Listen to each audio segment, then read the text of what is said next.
I'm Rob. I'm Nate. And welcome back to Rob and Nate Record a Podcast. This is week 3 of Anniversaries Month. It was again my selection tonight, and I was covering the year 1992. Indeed. So I wanted to start off with some movies from 1992 that we did not watch tonight. Okay. To kind of introduce where we did go with this. My original plan when I picked 1992, immediately out the gate I knew exactly what I was going to do, and it was going to be A League of Their Own. And I was lining up a guest, and then Nate went and watched that movie this summer. It was on, I'd wanted to see it, I'd never seen it.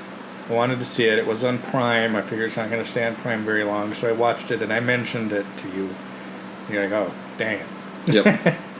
So I was left trying to find a different selection. Fortunately, 1992, like 1987, is one that had plenty of options. We could have covered an entire theme month just off of 1992. Some movies from 1992 that we didn't watch tonight, A Few Good Men. Mm-hmm. Nate reviewed this in 2010 on his blog. Has an aggregate score on IMDb of 7.7 stars. One that Nate maybe might be disappointed I didn't go with was Reservoir Dogs. Has an aggregate score of 8.3 stars. Mm-hmm. A Harvey Keitel, also another movie with Harvey Keitel. You reviewed that one in 2009. I didn't go with that one though because Quentin Tarantino is not my favorite. Mm-hmm. He's kind of hit and miss for me. So I already mentioned A League of Their Own has an aggregate score of 7.3 stars on IMDb. Another option, Aladdin, 8 stars. Have we done an animated movie? We've never done a Disney animated movie. No? I'm not even I can't think of an animated that we've done. I can't remember if did we do an animated Robin Hood when we did Robin Hood month? No. Okay. But yeah, so that was my hang-up was, did we want to do an animated movie? Did we want to do something like that on the podcast? It's a good movie, though. Robin Williams is the genie. It's a classic. I had mentioned before that if we ever did an animated theme month, I wanted to do animated movies, no Disney. Well, I guess we have done one animated, but it was as part of a homework. Oh, okay. Another one, if we hadn't already covered it on the podcast, was Super Cop. Okay. Jackie Chan, 6.9 stars. I also considered Basic Instinct, which has an aggregate rating of 7. Really? No. Yeah, 7 stars. I was nominated for 2 Oscars, though both were technical. Best Film Editing and Best Music Original Score. It's a classic film, but I wasn't sure we wanted to do an erotic thriller. No. Malcolm X, we've already watched this pre-podcast. Home Alone 2, wrong month of the year. Muppets Christmas Carol came out in 1992. We've also done that already on the podcast. A River Runs Through It, 7.2 aggregates, 7.2 stars aggregate score rating. Fun fact about A River Runs Through It. President George H.W. Bush's favorite movie to come out while he was president. Interesting. Yeah, I've seen it multiple times. It's a classic film. You could consider it one of the best fishing films ever made, but it was not. But, if you did, you'd be really kind of begging for it. You'd be really kind of fishing for compliments. Far and Away. Okay. 6.6 stars aggregate rating. I don't think I've seen that since home video rental in the early 90s. Another one from 1992, Unforgiven, which we've already covered in the podcast. White Men Can't Jump, I did consider that. Yeah, I've not seen it. And one that may make another appearance next month, Bram Stoker's Dracula. Ah. Again, the wrong month. The 3 that we're in greatest contention for tonight, though. Okay. Sneakers. Yeah, I know. 7.1 star aggregate rating. It's another classic film. I haven't seen that in a few years. Very fun movies watching that movie. It's very family friendly. I remember watching it with my family. Seen it twice. Most recently just a couple years ago, and before that, late 90s. Yeah. And then the 2 that it came down to for tonight, and I gave Nate a choice based solely on runtime as to which movie we're going to watch tonight. And do you know what movie you passed on? I'm curious. A Werner Herzog documentary called The Lessons of Darkness. Oh, okay. About the burning of the Kuwait oil fields. Oh, okay. It's very well regarded, a 8-star aggregate rating on IMDb, but it's only 54 minutes. Mm-hmm. So the movie we ended up watching, though, tonight was another Harvey Keitel, Bad Lieutenant. And both films, both nominees, had the Herzog connections. The Kuwaiti one for being directed by him, and Bad Lieutenant for having a kind of sort of loose remake in Bad Lieutenant Port of Call New Orleans, Yep. which we had previously recorded on this podcast, and which I gather was a principal motivation to kind of have these two episodes tie together. And I remember after we watched Port of Call New Orleans that you were very curious about this film and that you watched it. You mentioned that you watched it, and I think you liked it. Yeah. And to a certain extent. Mm-hmm. I mean, as much as you can like a film of this style, I guess you could say. So am it's I a right? very unique film. Yeah. Is that principally the reason you wanted to revisit this, or is there something else about it that I'm missing? I thought you would appreciate it, or at least would. I thought you would appreciate it, and I wasn't sure if you would end up liking it, but I thought you'd at least appreciate it. Mm-hmm. There are some other connections I'll get to as we get further along, in terms of. Yeah, I'm not going to jump that far ahead yet. There's other things I'm curious to see how you'll react to, but we just finished this movie. It's an hour and 34 minutes. Interestingly, though, we watched the edited version, which so this movie has a unique distinction. When it originally came out in 1992, the theatrical release was NC-17. Oh, wow. Subsequently, the movie was edited to make it rated R. I cannot find the NC-17 version. I couldn't even find it on DVD. Okay. So we watched the rated R version, which we watched on Freevee through Amazon Prime. But yeah, we just finished watching this. Nate, what are your first reactions? Well, first I was going to make a comment about watching this on Freevee. So it's punctuated by commercials throughout. And I didn't think they were oppressive. Unlike some of the things we watched on YouTube where there's way too many of them. This was a reasonable amount. But there's certain scenes in this film that I have never seen a cut to commercial break and then a cut to something as gratuitous as you'd see, because this simply would not happen on commercial television in America. Yeah. Because this movie is a hard R, even in its edited form. Yeah. It's impossible not to think of Bad Lieutenant Port of Call, New Orleans, when watching this. And I think if I were to watch these in reverse order, it would have been a very different experience. And it might have benefited the original Bad Lieutenant more to have watched it first. Now, when we saw New Orleans, I recall that Herzog said that he had never seen this film. So I maybe the fact that maybe Bad Lieutenant, maybe those two words were enough to come up with, they suggest a story that's going to be similar. Well, if I recall, the writer was writing something that was kind of a loose sequel to this, but combination of circumstances, they changed enough of it, and Herzog was not actually aware of that connection prior to signing on. So, yeah. That's interesting. There's certain themes and things that they share, but it is loose. I mean, the plot is basically, at least at first, it feels very episodic. It's just kind of things that happen over his days. And then you start to see more of them tie together as it gets closer to the end. So I like kind of the subtlety of that. But it's a guy, Harvey Keitel, plays the lieutenant, who doesn't get any additional name apparently in the credit, he's an alcoholic, he's a cocaine user, he is a heroin user, he's a chronic gambler, he's married, he has an alcoholic. Yeah, he has a wife, he has children, he has a mother-in-law and a sister-in-law living with him in a house, and I think he has quite a few children. I believe 4 children. 4 children. And he's also, he's a lieutenant, so he's going out and investigating things, and there's a couple bodies found in cars. There's the 2 women, and then later there's a black man. And at first I thought, is there some kind of connection here? But no, those are kind of one-offs. This is stuff that he sees all the time. As is the robbery of the convenience store. The main through line plot element as far as crime investigation goes is this rape of a nun, which I'm sure we'll get back to. And then he's going around, he keeps doubling down on what appears to be a bad bet on the World Series, getting more and more untenably in debt. He's going around, he's got various women that he sees and does drugs with, and he's just a wreck. And it just seems like there's no way he's going to get out of this. And that leads to the ending, which I'm sure we'll discuss in more detail. I thought this was kind of a mixed bag.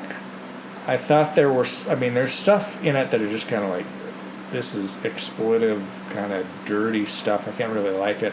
And then there's moments where, Harvey Keitel gives a really interesting performance.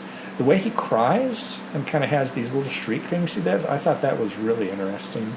You wonder about his background. It does mention that he's Catholic, but he thinks the church is a racket. And the film has a few moments that border on sublime. So my first impressions of this movie is it might be good. I am still processing it. I think this is a movie where my initial ratings might change because I'm just still processing what this is. Yeah. There is only one critic review I want to reference for this for you, and it's only because I know how much you respect Roger Ebert's opinion. Roger Ebert actually gave this 4 stars. He says, Harvey Keitel plays this man with such uncompromising honesty that the performance can only be called courageous. Not many actors would want to be seen in this light. The lieutenant has no illusions about himself. He is bad, and he knows he is bad. He abuses the power of his position in every way he can. Interrupting a grocery store stick-up, he sends the beat cop away, then steals the money from the thieves. He sells drug dealers their immunity by taking drugs from them. In the film's most harrowing scene, he stops 2 teenage girls who are driving their parents' car without permission. He threatens them with arrest, then engages in an act of verbal rape. He says the Keitel character in Bad Lieutenant is like, he compares him to the Ray Liotta character in Goodfellas, many more agonizing months down the road. Life cannot go on like this much longer. The movie does not give the lieutenant a name because the human aspects of individual personality no longer matter at this stage. He is a bad cop, and those 2 words, expressing his moral state and his leverage in society, say everything that is still important about him. A nun is raped. He visits the hospital to see her. She knows who attacked her, but will not name them because she forgives them. The lieutenant is stunned. He cannot imagine this level of absolution. If a woman can forgive such a crime, is redemption possible even for him? The film dips at times into madness. In a church, he hallucinates that Jesus Christ has appeared to him. He no longer knows for sure what the boundaries of reality are. His temporary remedies, drugs and hookers, have stopped working. All that remains are self-loathing, guilt, deep physical disquiet, and the hope of salvation. He says the film has the NC-17 rating for adults only, and that is appropriate. But it is not a dirty movie. That's part of why I was curious to watch the NC-17 version. Mm-hmm. I'm curious what was edited out and if it added more context. But he continues and says, and in fact takes spirituality and morality more seriously than most films do. And in The Bad Lieutenant, Keitel has given us one of the great screen performances in recent years. Mm-hmm. And I can't say that I necessarily disagree with anything that he says there, except for this not necessarily being a dirty movie. I mean, it does, like you said, at times it feels quite exploitative, at least in the version we saw. I can't imagine that a version with a worse rating, how much they could have changed without to make that story arc go better, but yeah. And, I think Ebert makes some good points there, and he sees the forest for the trees, which I think can be kind of hard with this movie because there is such sleaze especially to it. At face value, like right after, yeah. And that's part of what I'm still kind of processing is because it does take issues of faith crisis and things like that and the conflicted nature of this character. There's some pretty deep stuff, but he's involved in all this sleazy stuff, and so that kind of affects the degree to which you sympathize with him. But that's the whole point, because he's not a good person, but he's aware of it and he's struggling with it, and it does not appear that he can rise above it, but that it is existentially eating at him, and that's interesting. Well, and this really comes down to Harvey Keitel's performance. That's really what this movie is about. But you can see elements of his performance in this movie reflected in other movies down the road. I mentioned that there's one scene where the way in which he's kind of alternating between crying and laughing. Joaquin Phoenix's performance in The Joker is reminiscent of that moment. There's elements of this that you can see in the FX series Rescue Me, in particular some of the hallucinations and things of that nature. Yeah, it's that performance remains relevant. I was thinking about kind of comparing this with Port of Call, New Orleans, and I had written down, that the Werner Herzog Port of Call film has that Werner Herzog madness to it, which is entertaining and kind of charming. There's madness to this film, but it's kind of more mundane and it's more unsettling. If you were to choose of the two, of Nicolas Cage and Harvey Keitel, which lieutenant is better? Probably Harvey Keitel. I would say absolutely it's Harvey Keitel. He's less likable. Well, he's more debasing. Yeah. Yeah. And he seems like, he actually solves his major crime in the film, as, if memory serves, Nicolas Cage does as well. Well, but Nicolas Cage also maintains a certain level of humanity. Part of what has created Nicolas Cage's spiral is the back injury he sustains pulling a prisoner out of the cell during the flooding from the hurricane. And he seems like a better guy, and it seems like more dedicated to the police work. Not even just that, but to his girlfriend. Yeah, but he's the police work almost seems. It's like the least important thing going on in this guy's life until he starts to get more and more invested in the nun rape sequence. Well, but even then, his motivation is purely the $50,000 reward. At first, yeah. I wanted to talk about that scene. So it just kind of comes out of nowhere. And you're seeing the nuns, and it's on the altar, and you're seeing all this imagery, and then it cuts to Jesus on the cross. And watching it and not knowing the context for it, I was expecting a pan out and us to see a film crew filming an exploitation film, or to see somebody watching this on TV. I didn't. It felt like it was from a different movie, and I thought it was some kind of sick satire on something. And then it just cuts to other stuff, because the beginning of this film is very episodic. There's no segue between scenes. You're just seeing this, then you're seeing that. They're just establishing the bad lieutenant. And it took me a while to realize that this was serious. This was part of the story. This wasn't some weird, kind of like some of those weird moments in the Port of Call, New Orleans, with the lizards and singing lizards and just random stuff. No, everything was very much subtly woven together in this film. It's actually a very impressive screenplay. Yeah. It's directed by the Abel Ferrara, who is known for this, King of New York, New Rose Hotel, and a movie from 1997 called The Blackout.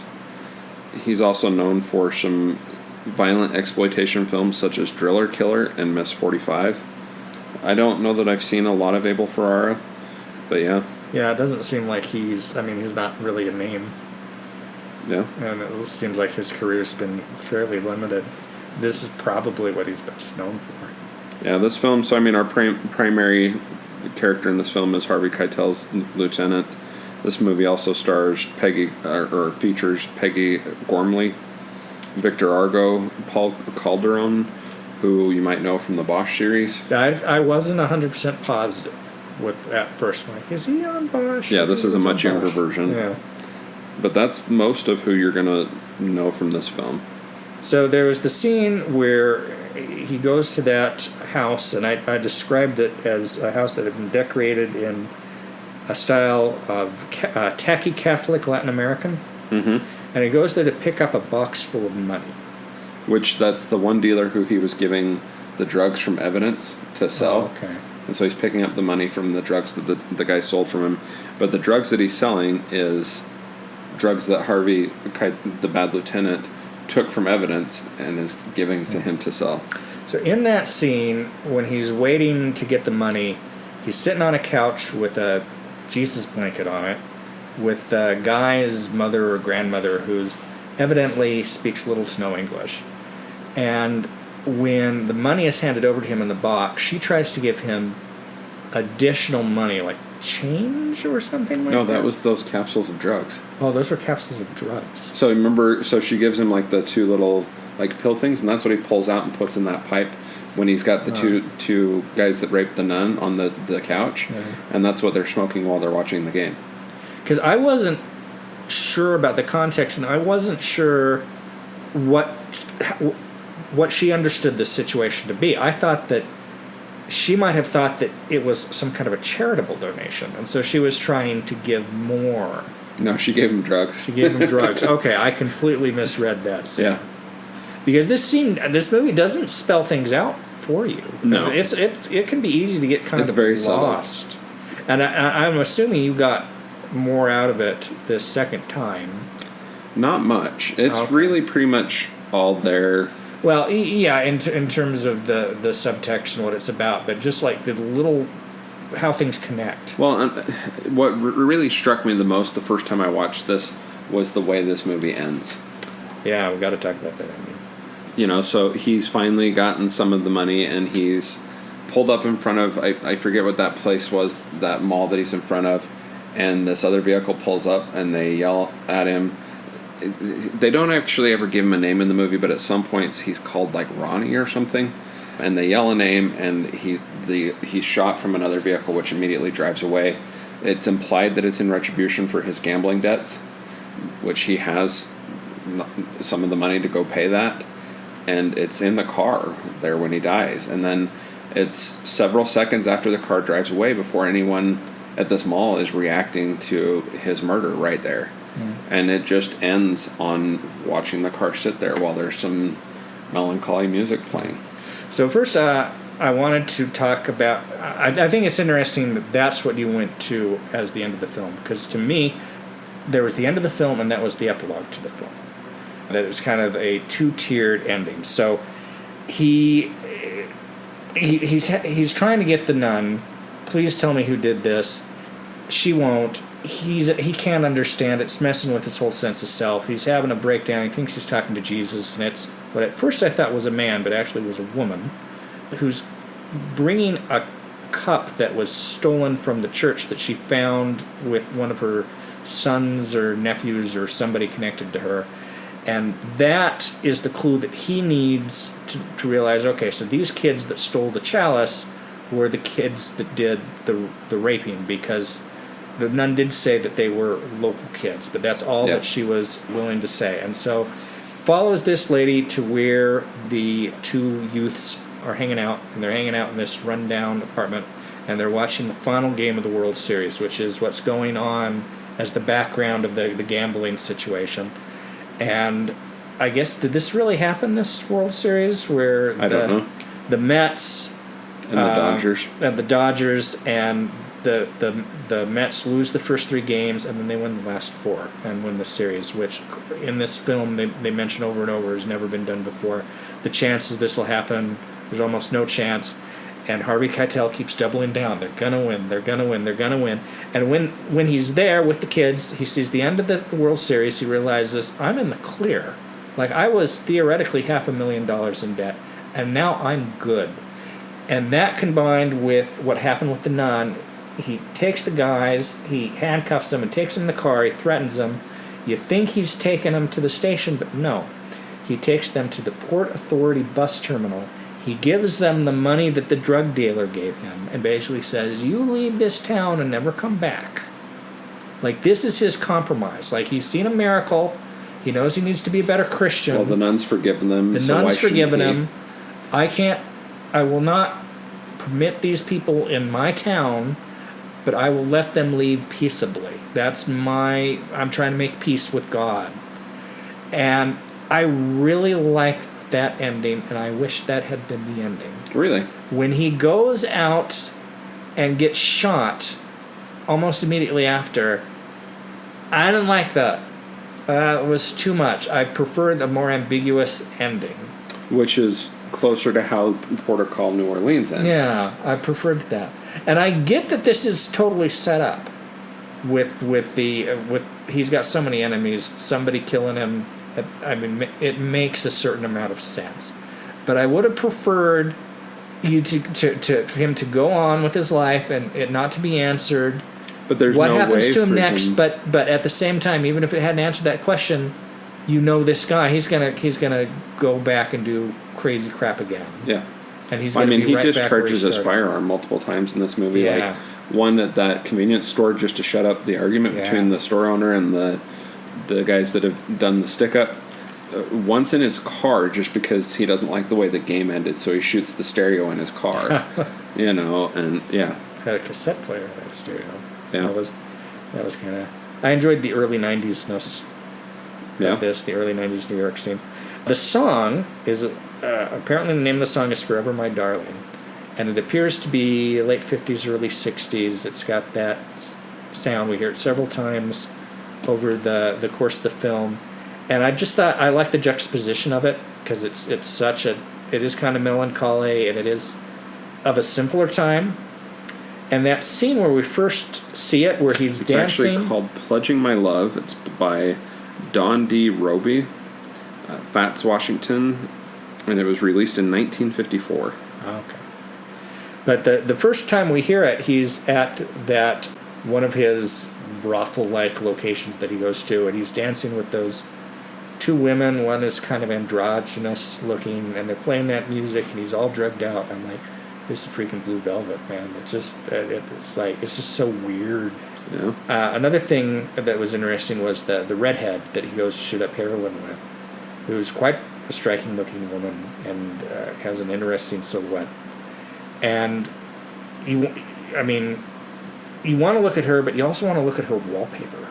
Because that wallpaper is a freaking character. Mm-hmm. It's such a weird throwback.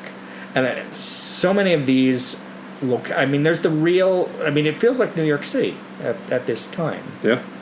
And when you're going to some of the lower class areas, they haven't been updated in a long time, and that out of timeness and decay is just interesting to look at. Yeah. There was a couple quick interesting connections I just wanted to highlight. The nun in this movie is played by a woman named Frankie Thorne. Mm-hmm. She also is in Stigmata. Oh, okay. And she's been in a few other films that people might know, but that's the main other one that people would recognize. The two girls that he pulls over in the car. Okay. Who it's described as he verbally rapes them. It's a little bit more explicit than that. One, they're both credited as Jersey Girl. One is Jersey Girl driver, and the other is Jersey Girl passenger. One is Eddie Daniels, who's not known for a lot of other things, but she was in a movie in 1996 called Bullet. However, Bianca Hunter, the passenger, is also in The Fighter. Okay. She plays Kathy Pork Eklund in The Fighter. I felt like I recognized the driver from something, but maybe that was because she was just such a Jersey Girl type. Yeah. She looked like any number of stereotypical Jersey girls. Yeah. So those were the only two that I really wanted to highlight. There's not anybody else that's really of great significance in that. There is some interesting trivia if you're ready for it. Yeah. Coming from the IMDb section. Like many indie-minded directors of low-budget films, Abel Ferrara didn't bother with permits most of the time. "We weren't permitted on any of this stuff," editor Anthony Redman admitted. "We just walked on and started shooting." For the scene in which a strung-out lieutenant walks through a nightclub, they sent Harvey Keitel to an actual nightclub. Harvey Keitel stayed in character on set throughout the production. That probably would have been difficult to be around. Part of the plot was inspired by a real rape of two nuns in a New York City convent.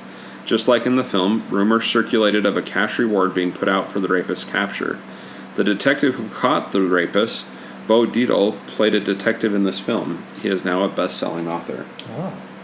Zoe Lund is seen playing a character who uses heroin with the lieutenant, I believe that's the redhead, in her apartment. Though Zoe Lund was an enthusiastic heroin advocate in real life, according to husband Robert Lund in Paul Rockman's 2004 short film Zoe XO, she died of heart failure in 1999, reportedly related to a lung infection from excessive cocaine use and delayed medical care. There was something very ill-fated about her face. Yeah. She looked like someone who would die young. I don't know that you're going to like this one. Oh, okay. According to Abel Ferrara, the film was originally supposed to be funny. Okay. It was always in my mind a comedy, Ferrara said. He cited the scene where the lieutenant pulls the teenage girls over as a specific example of how Christopher Walken would have played it, and how Harvey Keitel changed it. The lieutenant was going to end up dancing in the streets with the girls as the sun came up. They'd be wearing his gun belt and hat, and they'd have the radio on, you know what I mean? But oh my god, Harvey, he turned it into this whole other thing. Oh, good. Which leads to Christopher Walken was the other person considered to play the bad lieutenant. The first time Harvey Keitel read the script, he threw it after 15 pages, arguing it was a piece of junk. When he started reading it again, he read the scenes with the nun's rape and was so captivated by her story that he understood the movie would be a unique experience. Such was Abel Ferrara's fury of when Werner Herzog directed Bad Lieutenant Protocol New Orleans. He said, as far as remakes go, I wish these people die in hell. I hope they're all in the same streetcar and it blows up. Wow. Herzog's film was neither a remake nor a sequel to this movie. Roger Ebert wrote in his critic review, going back to when Harvey Keitel first worked with director Martin Scorsese, Keitel starred in Scorsese's first film and has spent the last 25 years taking more chances with scripts and directors than any other major actor. He has the nerve to tackle roles like this that other actors, even those with street images, would shy away from. He bears everything here, his body, yes, but also his weaknesses, his hungers. It is a performance given without reservation. Martin Scorsese called this one of his 10 favorite films of the 1990s.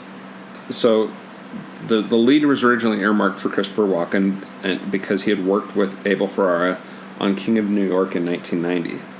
Walken worked with Ferrara on 3 more films during the 1990s. But Walken pulled out at the last minute, and Ferrara was shocked. Walken says, I didn't think I'm right for it. Which is, a fine thing to say, unless it's 3 weeks from when you're supposed to start shooting, Ferrara said. It definitely caught me by surprise. It put me in terminal shock, actually. The film was apparently shot in 18 days. Oh, wow. Blockbuster Video refused to stock the film because of its NC-17 rating. An R-rated cut was created so that the film could be rented from the chain. Wow. Which is the only thing that I was able to find since then. The song that plays through the credits, The Bad Lieutenant, was written by Abel Ferrara and performed by him and Paul Hipp, who portrayed Jesus in the film. Abel Ferrara based the screenplay on this song. The baseball series and games portrayed are fictional. Oh, okay. The Mets have battled the Dodgers for the National League Championship once in 1988. For the narrative, Ferrara wanted the Mets coming back from a 3-0 deficit to win the pennant. Footage from real Mets vs. Dodger games was used, including Darryl Strawberry's 3-run homer from a game in July 1991, as well as added fictional play-by-play commentary. Oh. They did a good job. It was you couldn't tell if it was real or not. Yeah. Unless you knew a lot about baseball. This movie had the distinction of when it was released on video carrying on the cover, warning. This video contains scenes that some viewers may find offensive. On the cover. Okay. Yeah, I think that's about what's worth sharing. Box office has had an estimated budget of a mere $1 million. Okay.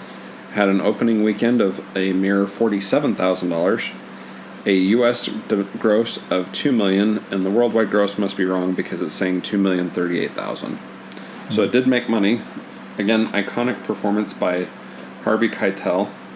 This carries an aggregate rating on IMDb of 7 stars, a Metacritic score of 70. And a Rotten Tomatoes score of 77%. Yeah. How would you rate this film, Nate? The more that we've been talking about it, the more I like it. For a long portion of this, I'm like, it is so close between 2.5 and 3.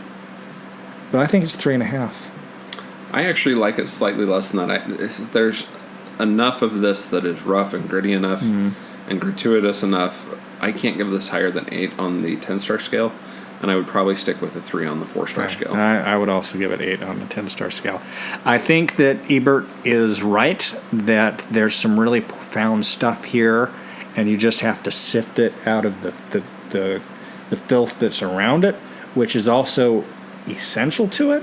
Well, in some ways, it's almost unfair to record a podcast minutes after watching this because It is a film to think about. yeah, and it's one that, at least in my initial viewing of it, it stuck with me for, a day or two afterwards. That it kept intruding on my thoughts. Just Yeah. And that can be said about both Bad Lieutenant films. They are so unusual that they do stay with you, and I think I will be thinking about this in the coming days.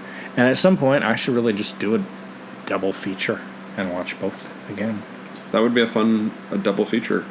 I do think probably that Port of Call New Orleans is the better of the two, though. Yeah, I would say so. Any other thoughts on this one? That's what I got. I'm Rob. I'm Nate. And this is Rob and Nate Record a Podcast. Testing. Why don't you give me a quick level, please? Why don't I? Because I don't want to. You don't want to? Nah. Okay, you ready? I was ready. So you got an idea. This begs to be a trilogy. So there needs to be one more. And I came up with the title. Okay. Bad Lieutenant, Port of Call, West Valley City. Wow. And who's starring in this? Christopher Walken? Christopher Walken. And the whole plot and the thing that sets it apart from the other two films is he is a bad lieutenant, but he's not an evil man. He's just bad at his job. He's clumsy. He's falling over things. He's misplacing things. He's making all sorts of amateurish mistakes. But, he means well. It sounds like the guy in Police Academy. Will Ferrell. Will Ferrell is the bad lieutenant. Port of Call, West Valley City. There you go. I was going to throw this a different direction for a post-recording conversation. Okay. There's a lot of shade being thrown in the direction of Serial this week. Okay. So, for context, Adnan Syed was freed from prison this week. In September 2022. Yep. His conviction has been vacated. The Baltimore City prosecutors have until October 19th to either charge him again and begin the process of retrying him for the murder of Haymon Lee, or they have to drop the charges. But Sarah Koenig and Serial there's a lot of negativity being thrown that direction. I guess Sarah Koenig was seen near the microphones for the press conference after the hearing, as though she expected to be invited to speak. Oh. Serial dropped a very brief episode. It's actually listed as episode 13 of the series, which the original was 12 parts. And it's like 18 minutes, but it doesn't delve very much into it. It's kind of dismissive of a lot of things. There's one point where Sarah Koenig's talking about how the cell phone evidence has since been debunked, and she says, I won't bore you with the details. There's a lot of people pointing out that the fact that she didn't do a better job of investigating some things was problematic. The biggest issue people have is the fact that, technologically speaking, it's not very difficult to do, but to add a disclaimer at the beginning of the episodes, because they're out there in the original form still. And people are even saying, even if you don't want to go back and update anything on any of this, just put a disclaimer on the beginning saying that there's a lot that's happened since this time. These came out in 2014. Maybe here's where you can go find more additional information, things of that nature. And at the same time, there's other people that are saying none of this would have happened without Serial. Yeah, I wouldn't say that. I don't necessarily agree with that. That a lot of the stuff probably would have been discovered eventually. Would have happened in the timeline that it did. It certainly would not have garnered the attention that it did. Attention can be a very powerful force for getting things done. Well, and then it spun off other things. There's another podcast called Truth and Justice with Bob Ruff, who has led to exonerations of other wrongfully convicted people. Rabia Chaudhry, his aunt, was one of the 3 attorneys who then created the Undisclosed podcast. And they have, since their podcast has resulted in 10 exonerations of wrongfully convicted people, and there's still additional court cases pending. Likely none of those would have happened without the popularity of Serial, but it is crazy that it took here we are 20 plus years after he's convicted, and the prosecutors were disclosing things that still had been withheld from his attorneys. So he's been basically behind bars for 23 years. Since 1999? Because that was, May, June 1999? No, he was arrested in March. Okay. 1999, okay. Yeah. He was a senior in high school the same year I was a senior. And as was I. Yep. And even, my general, and again, I'm not fresh on this, but my general impression was it's just ambiguous. Whether or not he was Well, but guilty. that's kind of the problem with Serial. Like, you listen to Serial and you would walk away thinking, I forget which episode it is, but there's an episode you could walk away from thinking that the detectives were good guys just trying to do their job, whereas they have had many convictions now overturned because of faulty interrogation techniques, misleading people, manipulating evidence. But the impression I came away with listening to Serial, which I only did once, and that's probably around 5 years ago, was, yeah, I think there's a lot of reason to think he didn't do it, but I didn't think there was like any good alternate explanation about who did. And so that makes me think probably him, but it's so ambiguous. And even if he did do it, he's been 23 years behind bars. Like, I don't see a point in prosecuting him again. I mean, he served a lot of time. Current impetus, so the way that this current investigation started, the investigation that led to his conviction being vacated, is the Supreme Court a number of years ago ruled that it is unconstitutional to sentence juveniles to life in prison. Okay. Adnan Syed was 17 when he was arrested for these crimes. He was a juvenile, and he was sentenced to life plus 30 years. So his sentence was unconstitutional. So he was entitled to a review and a resentencing. And they had started that process. And as the prosecutor's office started to look into it, they realized, based on the other rulings. So in Serial, you hear from Asia McLean, who's an alibi witness who was never interviewed by his attorney at trial. And the prosecutor the original prosecutor lies on the stand and says that she contacted him and said she didn't want to, that it had all been made up. She'd been forced to sign the affidavit, which was not true. And then Jay's story breaks down, and it's all hinged on the cell evidence, which the prosecutors withheld information from their own expert witness, which is the only reason he testified the way he did at Adnan's trial. He has since retracted his testimony and has testified at appeals hearings on Adnan's behalf, which led to a court ordering his conviction to be overturned and a new trial to be ordered, which was upheld by the Court of Appeals before being overturned by the Maryland State Supreme Court. And the Attorney General's office essentially argued that the finality of a verdict was more important than the truth. Mm-hmm. However, as the prosecutor's office was reviewing the case for resentencing purposes, they realized that there was too many other issues, including the fact that two alternate suspects who either were known or should have been known to the detectives at the time of Adnan's arrest were never disclosed to his attorneys. To this day, 23 years later, one of the suspects they tried to clear by giving him a polygraph, which is not admissible in court, and he failed the initial polygraph, which was not unexpected because if you're nervous, you can fail a polygraph. Yeah.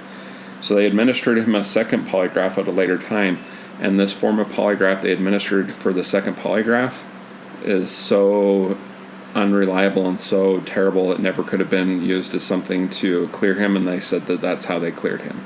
Mm-hmm. In the filing from the prosecutor's office to vacate the conviction, they said that one of the alternate suspects had threatened to murder Hay and make her disappear, had motive, means, and opportunity, and the other alternate suspect has subsequently been convicted of multiple acts of violence against women, and if I remember correctly, including rape and kidnap and rape of a woman in her car. Well, all right. That seems very plausible. The car where the car was found was the building that was there is the home of, at the time, one of these alternate suspects, their relative lived at that building. All right. Yeah. Yeah, they just focused on Saeed. Adnan. Yeah.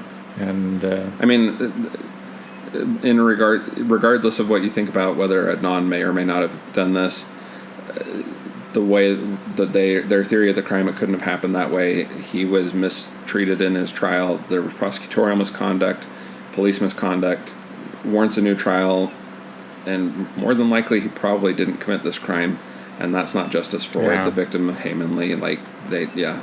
You convinced me. I'm no longer leaning towards his guilt. Which is also why there's so many people saying serial, you need to put a disclaimer on it. And now today, Ira Glass doubled down on it and said that they still stand by 100% by their reporting, which is very flawed. Yeah. You'd think that if anybody had his thumbs on the pulse of this American life, it would be Ira Glass. Yeah. Anyways, I've been wanting to talk to you about it, Don. Okay. Betcha. I followed this very closely. It's a little bit of an obsession. Well, I've listened to like the Undisclosed series on it, which was very eye-opening and things like that. And yeah, in fact, even like Don's alibi has since been debunked. It turns out that if you remember, the issue with Don was there was 2 different time cards from LensCrafters, and one was the location he normally worked at, and one was from a different location. It turns out the store manager of that location was later revealed to have had a prolonged romantic relationship with his mother. And the way people who worked from LensCrafters have verified the only way that time card could have been created in the manner in which it's presented was basically fraud. That's interesting. Yeah. So there's a lot of flaws in that whole case, everything, all of it. He should have been out on bail. Had he been out on bail, maybe he wouldn't have ever been convicted. But the reason he wasn't allowed out on bail was, if you remember, some anti-Muslim sentiment. He was the people that he had. Well, this was before 2001, but he had large community support in the courtroom, and that was used against him by the prosecutors. They said, "Well, look, these people could take him to Pakistan, and then we'd never be able to extradite him, and things like that." So, but Adnan's free. So good. Different outtake for us. Yeah. There's like the ending, and then there's the epilogue to the ending.